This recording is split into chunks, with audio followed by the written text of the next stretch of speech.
بسم اللہ الرحمن الرحیم۔ ناظرین سامعین السلام علیکم ورحمۃ اللہ وبرکاتہ۔ جیسا کہ آپ جانتے ہیں کہ امام نووی رحمۃ اللہ تعالیٰ علیہ کی تصنیف لطیف بستان العارفین کی سیریز جاری و ساری ہے۔ آج اس کے 33ویں درس میں جو گزشتہ سے پیوستہ حدیث پاک ہے اس کے بارے میں چند ایک گزارشات لے کے آپ کی خدمت میں حاضر ہیں۔ یہ حدیث پاک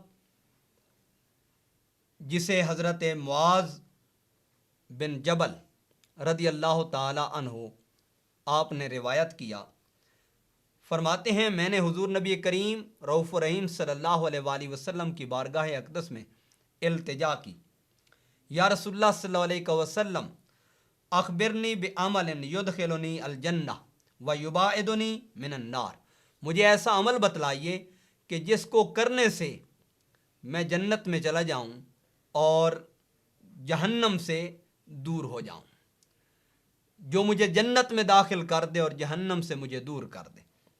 آقا علیہ الصلوۃ والسلام نے ارشاد فرمایا لقد سألت عن عظیم، بے شک تو نے بہت بڑا سوال کیا ہے۔ یہ اس شخص کے لیے آسان ہے جس کے لیے اللہ آسانیوں کو پیدا فرما دے۔ تعبد اللہ ولا تشرک بہ شیئا، اللہ کی بندگی اور اللہ کی عبادت بجا لاؤ اور اس کے ساتھ کسی کو شریک نہ ٹھہراؤ۔ وتقیم الصلاۃ، اور نماز قائم کرو۔ وتؤتی الزکوٰۃ، زکوٰۃ ادا کرو۔ وتصوم رمضان، رمضان المبارک کے روزے رکھو۔ وتحج البیت، اور حج بیت اللہ کرو۔ اور اسی تسلسل میں یہ حدیث پاک طویل ہے، انشاءاللہ وقت پہ اس کے اوپر مالک کی توفیق خاص سے گفتگو ہوگی۔ آج اس حدیث پاک میں پہلے حصے کے اندر جس میں نماز کا ذکر کیا گیا اس کے اوپر چند ایک گزارشات آپ احباب کے سامنے پیش کریں گے۔ اس حدیث پاک کو امام ترمذی نے کتاب الایمان باب ما جاء فی حرمت الصلاۃ اس عنوان کے تحت ذکر کیا، اور امام ابن ماجہ نے سنن ابن ماجہ میں کتاب الفتن باب کف اللسان فی الفتنہ کے اندر بھی اس حدیث پاک کو ذکر کیا ہے۔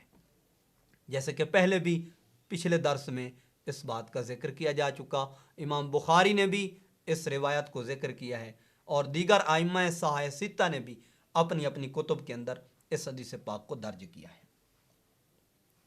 جہاں تک نماز کی بات ہے تو اس میں اجمالاً عبادت، مطلق عبادت سے متعلق ذکر کیا جا چکا ہے۔ آج ہم فقط نماز سے متعلق آپ احباب کے چند چیزیں گوش گزار کریں گے۔ ہمارے پاس یہ قرآن پاک موجود ہے اور پارہ نمبر 21 ہے، سورۃ العنکبوت ہے اور اس کی آیت مبارکہ ہے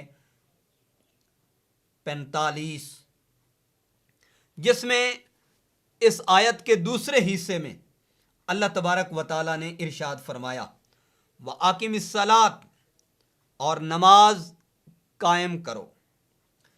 إِنَّ الصَّلَاةَ تَنْهَىٰ عَنِ الْفَحْشَاءِ وَالْمُنکَرِ، بے شک نماز منع کرتی ہے بے حیائی اور بری بات سے، کہ بے شک نماز بے حیائی اور برائی سے روکتی ہے۔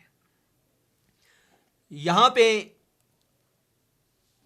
تفسیر کی طوالت میں گئے بغیر ہم آپ کے سامنے دو تفاسیر سے چند ایک حوالہ جات پیش کریں گے کہ بے شک نماز بے حیائی اور برائی سے روکتی ہے، تو بے حیائی سے مراد کیا ہے اور برائی سے مراد کیا ہے، اس میں چند ایک گزارشات آپ احباب کے سامنے پیش کی جائیں گی۔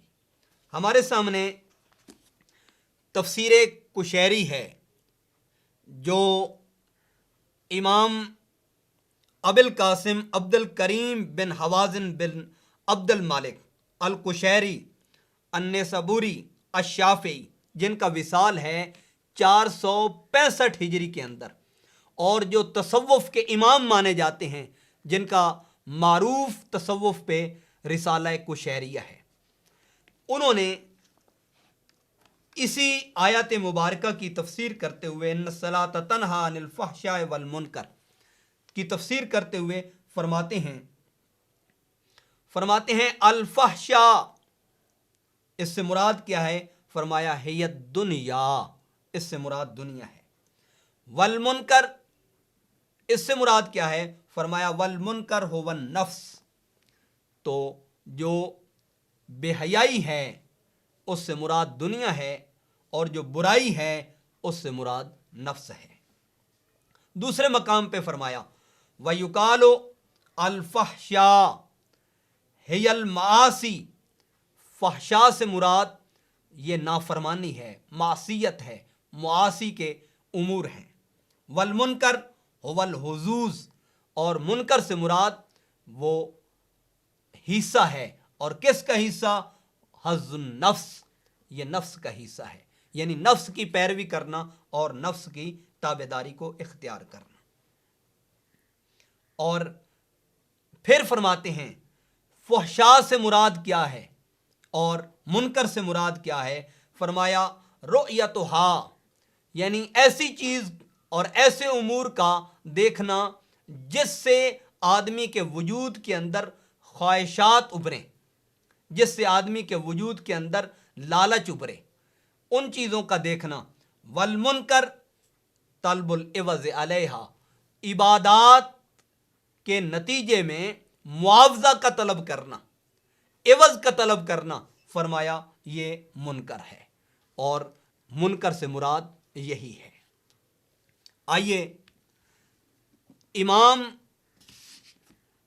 ابن عجیبہ، جن کا وصال ہے 1224 ہجری کے اندر، انہوں نے اپنی مشہور زمانہ تفسیر البحر المدید فی تفسیر القرآن المجید، اس کے اندر ذکر فرمایا ہے، جسے بڑی تفصیل کے ساتھ انہوں نے اس بات کا ذکر خیر کیا اور اس بات کا تذکرہ فرمایا ہے۔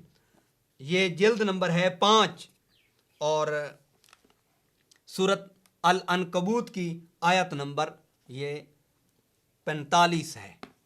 فرماتے ہیں کہ یہاں جو اللہ تبارک و تعالیٰ نے ارشاد فرمایا وَأَقِمِ الصَّلَاةَ، اس سے مراد کیا ہے؟ فرمایا دم علی اقامتہا باتقانہا، کہ ہمیشہ ہمیشہ مواظبت کو اختیار کیا جائے، دوام و استمرار ہو نماز کے قائم کرنے پر۔ یہ نہیں کہ فجر کی ادا کی جائے اور ظہر کی ترک کر دی جائے، یہ نہیں کہ عصر کی ادا کی جائے اور مغرب کی ترک کر دی جائے، اور یہ بھی نہیں کہ ایک دن ادا کی جائے اور دوسرے دن اسے چھوڑ دیا جائے، ترک کر دیا جائے، بلکہ اس سے مراد یہ ہے دم علی اقامتہا، اس کے قائم کرنے پر ہمیشگی کو اختیار کیا جائے،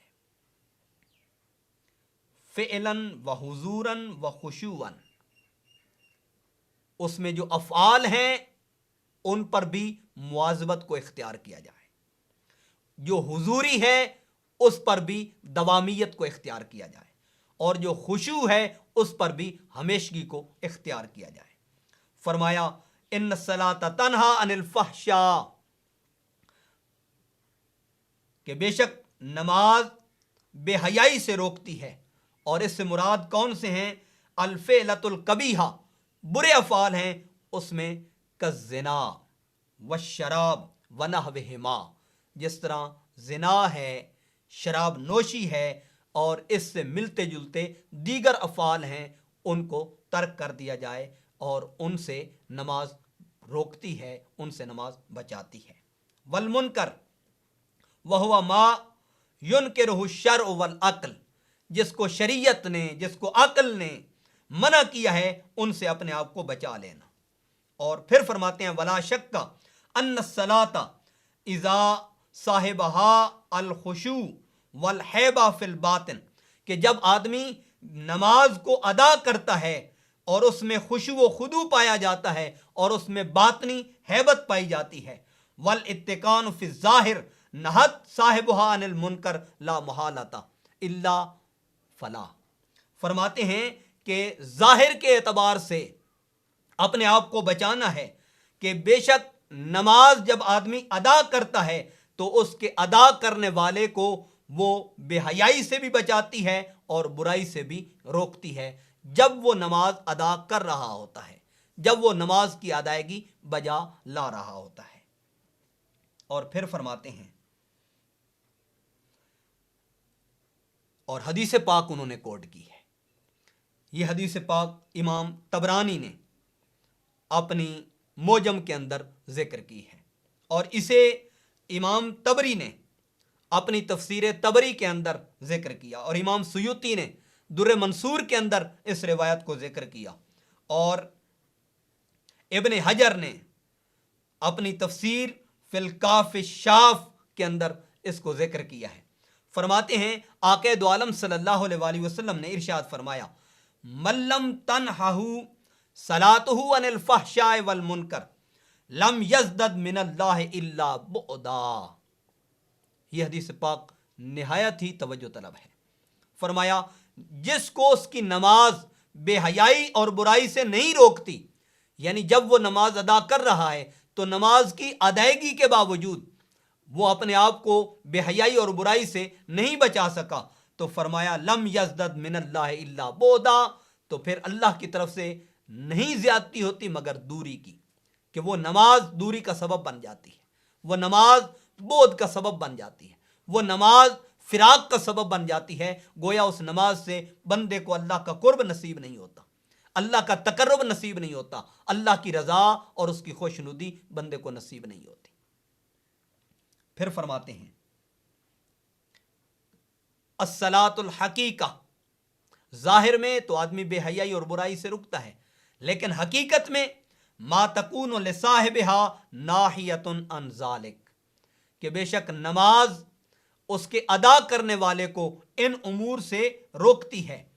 وَإِن لَّمْ يَنْتَهِ فَالصَّلَاةُ نَاهِيَةٌ عَلَى الْمَعْنَىٰ، فرمایا اگر وہ نماز ادا کرنے کے باوجود ان چیزوں سے باز نہیں آیا، ان چیزوں سے بچا نہیں ہے، تو پھر اس کا معنی اور ہے، اور وہ کیا ہے؟ ورود الزواجر علی قلبہ، وہ بندے کے قلب کے اوپر ایک پردہ واقع ہو جاتا ہے جس کے نتیجے میں آدمی اللہ سے دور ہو جاتا ہے، بجائے اس کے کہ وہ اللہ کا تقرب حاصل کرے، اس کا قرب و وصال حاصل کرے، وہ درمیان میں ایک پردہ حائل ہو جاتا ہے جو اس کے دل کے اوپر واقع ہو جاتا ہے۔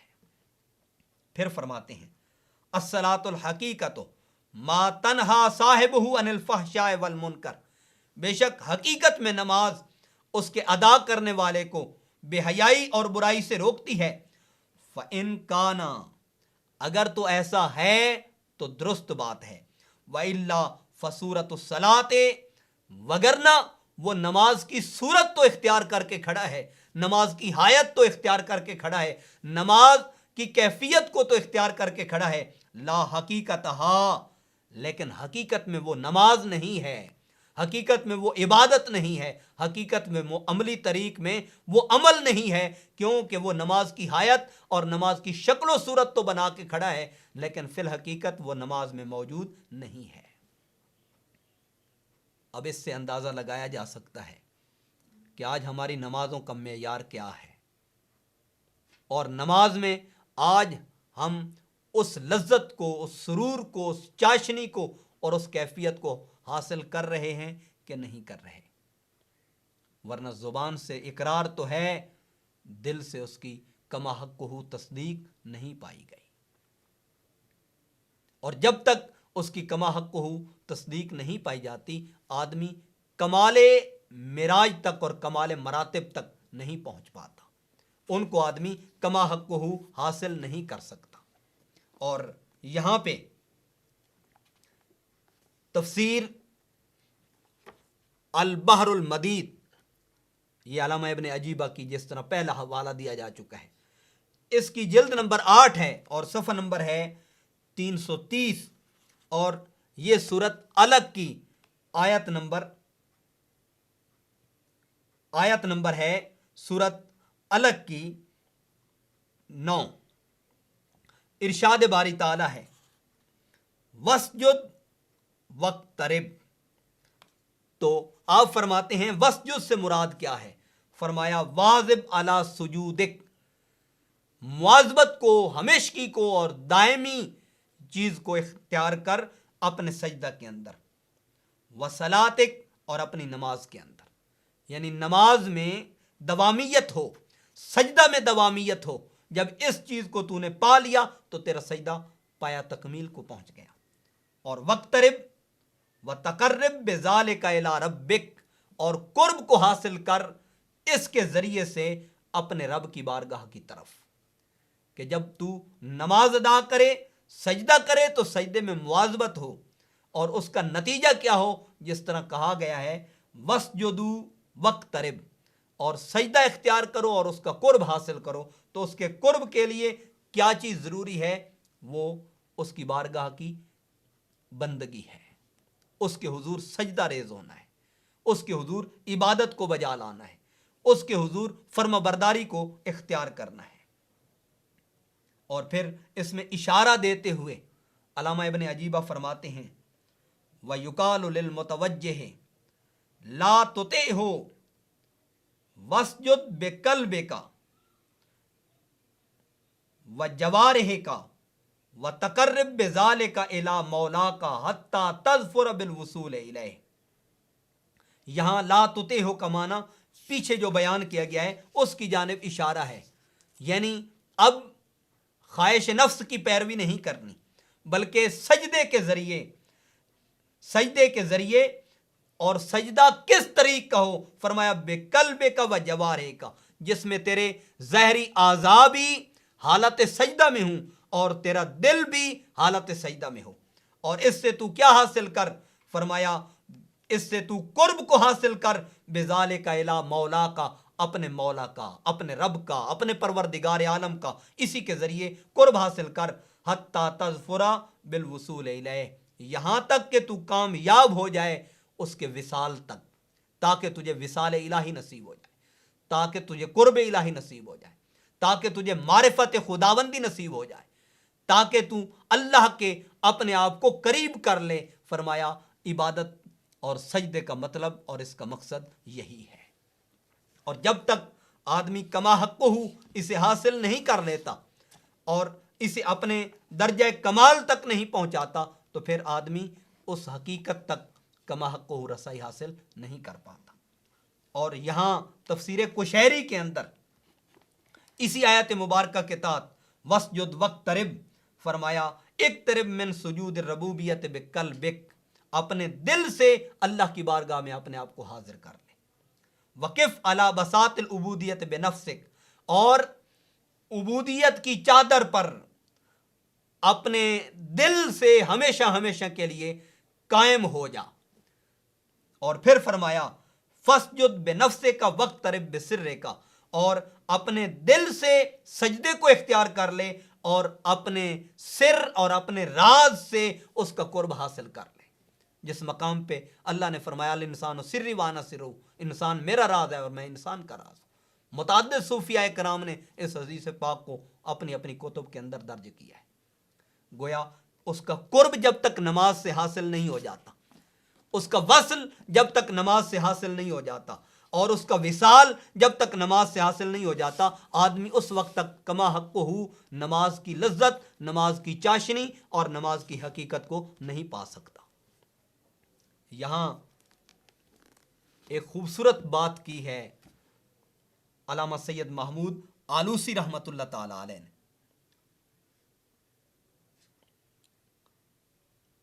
علامہ اسماعیل حقی رحمۃ اللہ تعالی علیہ نے تفسیر روح البیان کے اندر، اور یہ دوسری جلد ہے، اور یہ آیت مبارکہ جو ہے جس کے تحت انہوں نے اس چیز کو درج کیا ہے وہ ہے یا ایھا الذین آمنوا اذا قمتم الی الصلاۃ فاغسلوا وجوہکم وایدیکم الی المرافق وامسحوا برؤوسکم وارجلکم الی الکعبین۔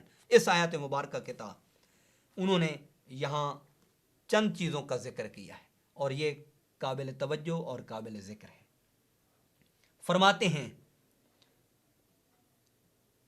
یا ایھا الذین آمنوا، اے ایمان والو، اذا قمتم الی الصلاۃ، فرمایا اذا قمتم من نوم الغفلہ، جب تم کھڑے ہو غفلت کی نیند سے تو پھر کیا کرو؟ فرمایا انتبہتم من رکضۃ الفرقۃ، تو تم متوجہ ہو جدائی سے، فرقت سے، یعنی فرقت کے جو پردے ہیں ان سے اپنے آپ کو جدا کر لو، اپنے آپ سے الگ کر لو۔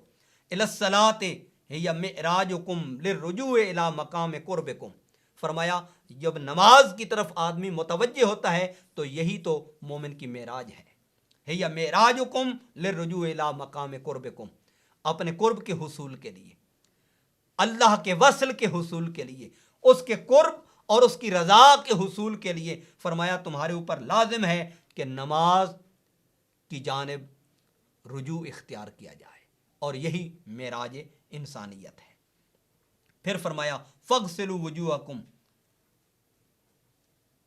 التی توجہتم بہا الی الدنیا ولتختموها بالنظر الی الاغیار بماء التوبۃ والاستغفار، فرمایا جب تم اپنے چہروں کو دو تو چہروں سے دھونے سے مراد کیا ہے؟ فرمایا جو تمہاری توجہ دنیا کی طرف گئی ہے اس سے اپنے آپ کو دور کر دو، وَلَتَخْتُمُوهَا بِالنَّظْرِ إِلَى الْأَغْيَارِ، اور جو تم غیر کی جانب نظر کرنے اور متوجہ ہونے سے ملوث ہوئے ہو اس سے اپنے آپ کو دھو ڈالو، اپنے آپ کو الگ کر ڈالو۔ کس چیز سے؟ بِمَاءِ التَّوْبَةِ وَالِاسْتِغْفَارِ، توبہ اور استغفار کے پانی سے، رجوع اللہ کے پانی سے، مغفرت الہی کے پانی سے تم اس کی جانب متوجہ ہو جاؤ اور اپنے آپ کو دنیا سے بھی الگ کر لو اور غیر کی جانب متوجہ ہونے سے بھی اپنے آپ کو علیحدہ کر لو۔ وَأَيْدِيَكُمْ إِلَى الْمَرَافِقِ، فرمایا وَاغْسِلُوا أَيْدِيَكُمْ عَنِ التَّمَسُّكِ بِالدَّارَيْنِ، اب دنیا سے متوجہ ہونے سے بھی اپنے آپ کو الگ کر لو، اپنے ہاتھوں کو دھو ڈالو، اور آخرت کی جانب رجوع سے بھی اپنے ہاتھ کو دھو ڈالو۔ وَالتَّعَلُّقُ بِمَا فِي الْكَوْنَيْنِ، اور دونوں جہانوں میں، دنیا اور آخرت میں جو تمہارا تعلق ہے اس سے اپنے آپ کو بری و ذمہ کر لو، اس سے اپنے آپ کو الگ کر لو، اس سے اپنے آپ کو علیحدہ کر لو۔ حتی الصدیق، یہاں تک کہ اپنے آپ کو دنیا داری کی دوستی سے بھی الگ کر لو۔ الموافق، اور جو تمہارے موافق ہیں، تمہارے مزاج کے موافق ہیں ان سے بھی اپنے آپ کو الگ کر لو۔ والرفیق المرافق، اور جو تمہارے گہرے دوست ہیں ان سے بھی اپنے آپ کو الگ کر لو۔ یہ ایک مقام آتا ہے، یہ ایک وقت آتا ہے بندے کے اوپر، بندہ ہر چیز سے الگ ہو جاتا ہے۔ اس کی الگ تھلگ ایک دنیا ہے جہاں پہ خدا اور بندے کا ایک گہرا تعلق قائم ہوتا ہے، بندے اور اللہ کا ایک گہرا تعلق قائم ہوتا ہے۔ وَامْسَحُوا بِرُؤُوسِكُمْ بِبَذْلِ نُفُوسِكُمْ، یہاں تک کہ اپنی جان سے بھی ہاتھ دھو ڈالو، جسے کہا گیا ہے کہ موتو قبل ان تموتو، مرنے سے پہلے خود کو مار ڈالو، یعنی اپنی مرضی نہ ہو۔ جہاں پر کہا گیا ہے پیر اور مرید کے ربط کے درمیان المرید لا یرید، کہ مرید کا کوئی ارادہ نہیں ہوتا، اسی طرح بندے کا اللہ کی بارگاہ میں کوئی ارادہ نہیں ہوتا، بلکہ وہ اپنے آپ کو، اپنی جان کو، اپنا سب کچھ، تن من دھن، وہ اپنے مالک کی بارگاہ میں سپرد کر دیتا ہے۔ وَأَرْجُلَكُمْ إِلَى الْكَعْبَيْنِ وَاغْسِلُوا أَرْجُلَكُمْ عَنْ طِينَتِكُمْ، فرمایا جس طرح تمہارے وجود کو مٹی سے تخلیق کیا گیا ہے اس سے بھی اپنے آپ کو الگ کر لو، اپنے پاؤں کو اس مٹی کی اس کیفیت سے نکال دو، گویا کہ اپنا ظاہر بھی اور اپنا باطن بھی اس کی توجہ اللہ کی جانب کر لو اور اللہ کی جانب متوجہ ہو جاؤ، اور اپنے ظاہر اور اپنے باطن کو اس کی بارگاہ میں حاضر کر لو، اور عبادت کے اس معیار کو پالو جہاں سے تمہیں اللہ کا قرب نصیب ہو، اس کی رضا نصیب ہو، تمہارا تن بھی مسجد میں ہو اور تمہارا قلب اور تمہاری روح بھی اللہ کے گھر میں موجود ہو۔ جس مقام پہ، اسی مقام پہ علامہ اسماعیل حقی رحمۃ اللہ علیہ نے روح البیان فی تفسیر القرآن اسی کے اندر ذکر کیا حضور مولا کائنات حضرت علی کرم اللہ وجہ الکریم کا قول مبارک. حضور مولا کائنات فرماتے ہیں قال علی رضی اللہ عنہ لم اعبد ربا لم ارہ، کہ میں اس وقت تک کما حق کو ہوں اپنے رب کی عبادت نہیں کرتا اور سجدے سے سر نہیں اٹھاتا جب تک کہ اس کے انوار و تجلیات کا مشاہدہ نہیں کر لیتا، اس کے قرب کو نہیں پا لیتا، اس کی رضا اور اس کی خوشنودی کو حاصل نہیں کر لیتا. جب تک کہ میں اس کے تقرب کو حاصل نہیں کر لیتا اس وقت تک میں عبادت کو مکمل نہیں کرتا، اپنی عبادت سے اپنے سجدے سے سر نہیں اٹھاتا. تو یہاں پہ صوفیاء میں عرفاء میں جن کا ایک نمایاں مقام ہے اور ستاروں میں مقام ولایت پر سورج کی حیثیت رکھتے ہیں، محی الدین سیدی شیخ عبد القادر جیلانی رضی اللہ تعالی عنہ، آپ کی یہ تصنیف لطیف ہے سر الاسرار فی ما یحتاج الیہ الابرار. اس کے اندر آپ فرماتے ہیں کہ عبادت دو طرح کی ہے، ایک نماز شریعت ہے اور دوسری نماز طریقت ہے. اور نماز شریعت کیا ہے؟ جس کے لیے اللہ نے فرمایا حافظوا علی الصلوات، نمازوں کی حفاظت کرو، والصلاۃ الوسطیٰ اور درمیانی نماز کی. فرمایا والمراد من صلاۃ الشریعت ارکان الجوارح الظاہر بحرکات الجسمانیہ من القیام والقراءۃ والرکوع والسجود والقعود. فرمایا ظاہری نماز سے مراد کیا ہے؟ وہ ہے نماز شریعت جو ظاہری ارکان کے ساتھ ادا کی جاتی ہے اور جسمانی حرکات کے ساتھ ادا کی جاتی ہے، جس طرح قیام ہے، قراءت ہے، رکوع ہے، سجود ہے. اس میں تفصیل ہے، تفصیل میں گئے بغیر آپ فرماتے ہیں وَأَمَّا صَلَاةُ الطَّرِيقَةِ فَهِيَ صَلَاةُ الْقَلْبِ، اور جو طریقت کی نماز ہے وہ دل کی نماز ہے، کہ جہاں آدمی کا جسم اللہ کے حضور جھکا ہوا ہو وہاں آدمی کا قلب بھی اللہ کی بارگاہ میں موجود ہو. جس مقام پہ حضرت سلطان باہو صاحب رحمۃ اللہ تعالی علیہ آپ فرماتے ہیں دل تو نماز پڑھایو ناہی کی ہویا جے نیتی ہو لوگاں دے وکھاون کیتے بج بج بڑے مسیتی ہو اے ارکاں گٹے مل مل دوویں تے تیرے منو تیرے دلو نہ گئی پلیتی ہو باجوں مرشد کامل باہو جے نیتی مول نہ نیتی ہو. باج وصال اللہ دے باہو نیتی مول نہ نیتی ہو. آج اس نماز کی ضرورت ہے جس میں آدمی کو اللہ کا قرب نصیب ہو، آدمی بے حیائی سے بچ سکے، آدمی برائی سے بچ سکے. اور اس کا ایک ہی ذریعہ ہے اور وہ ہے جسم کے ساتھ دل کو مسجد میں حاضر کیا جائے، بدن کے ساتھ روح مسجد میں موجود ہونی چاہیے. اور روح کی موجودگی سے مراد توجہ اللہ ہے. جب نماز اس طریق پر ادا کی جاتی ہے تو پھر اسی نماز سے اللہ کے جلوے نصیب ہوتے ہیں، اس کی رضا نصیب ہوتی ہے، اس کا قرب نصیب ہوتا ہے، اس کا وصل نصیب ہوتا ہے. اور بندے کے لیے عبادت کے اندر اس سے بڑا زوال اور کیا ہوگا کہ بندہ دن میں 4 رکعت فجر کی، 12 رکعت ظہر کی، 8 رکعت عصر کی، 7 رکعت مغرب کی اور 17 رکعت عشاء کی ادا کر کے اپنے مالک سے بے خبر رہے، اپنے مولا سے بے خبر رہے. اور بندے کی لو اپنے خالق و مالک سے نہ جڑے، تعلق اس کی ذات سے استوار نہ ہو، تو عبادت میں اس سے بڑا اور زوال کیا ہوگا کہ جس کے لیے عبادت کر رہے ہیں اس کا خیال تک نہیں آیا، اس کی یاد تک نہیں آئی، اس کے قرب تک نصیب نہیں ہوا. تو اس کے قرب کے حصول کے لیے جسم کے ساتھ دل کی حضوری شرط ہے. بہت شکریہ.